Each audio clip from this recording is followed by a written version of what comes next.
अगर मेरी मौत हो चुकी है तो मैं अब भी यहाँ क्यों हूँ? क्या मेरे लिए दोज़ख के दरवाजे तक खुले नहीं है हमजाद? ऐसी बात नहीं है मालिक। अगर आपको याद हो तो आपने मुझे 100 बरसों के लिए अपने साथ रहने का हुक्म दिया था, जिसे मैंने कबूल किया था, और उस कबूलनामे की वजह से आप 100 बरस होने तक यहीं इसी दुनिया में ही रहेंगे। क्या मतलब? बिना शरीर बेजान सा एक रूह की तरह और बेजानू बरस? ये तो बहुत दर्दनाक होगा हमजाद। मालिक, एक रास्ता है। कैसा रास्ता? आज तक इस दुनिया में कोई मरकर वापस थोड़ा ही जिंदा हुआ है? अब तक तो हुआ नहीं, पर हो सकता है। वो कैसे?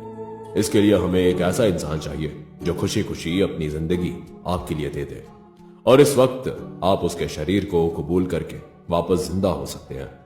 लेकिन भला कोई अहमक ही होगा जो अपनी जिंदगी खुशी खुशी नछावर कर दे। बजा फरमा रहे हैं मालिक, पर मुझे यकीन है कि मैं कुछ न कुछ तो जरूर ही कर सकता हूं।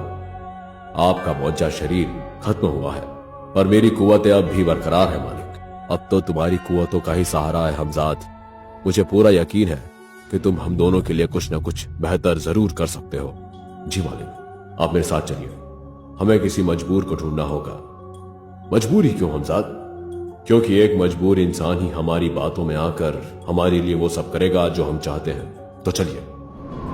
हमजाद मुझे अपने साथ एक जुआ खाने के बाहर ले आया। यहाँ तो निहायत ही लुच्चे लोग मिलेंगे हमजाद।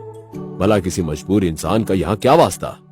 आका, बहुत लोग जुआ शौक के लिए खेलते हैं, पर कुछ ऐसे भी होते हैं जो मजबूरी की वजह से जुए की लत में फंस जाते हैं, और ऐसा एक मजबूर ही हमारा शिकार बन सकता है। बेशक तुम सही हो हमजाद। कुछ पल वहां इंतजार करने के बाद हमजाद की नजर एक नौजवान पर पड़ी। शायद यही हमारा शिकार हो सकता है मालिक। इसका नाम फैज है। घर में 4 जवान बहनें हैं जिनके ब्याह के लिए फैज को पैसे जुटाने हैं।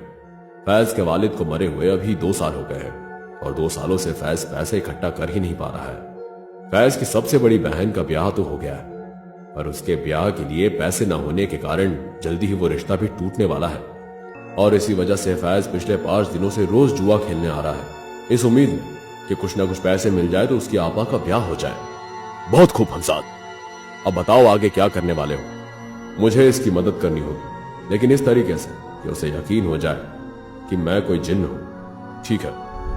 हमजाद ने अपना रूप बदला, और अब वो एक जिन की तरह दिख रहा था, लगभग 10 फुट लंबा, सर पर सुनहरी पगड़ी और अफगानी सलवार और एक बुशर्ट पहने हुए। बहुत खूब हमजाद, पर क्या अब तुम सभी को दिखाई दोगे? नहीं आका, ऐसा कतई नहीं हो सकता। अब मैं आपको और फैज को दिखाई दूंगा। फैज मेरी बातें भी सुन पाएगा, और मैं उसके पास जाता हूं।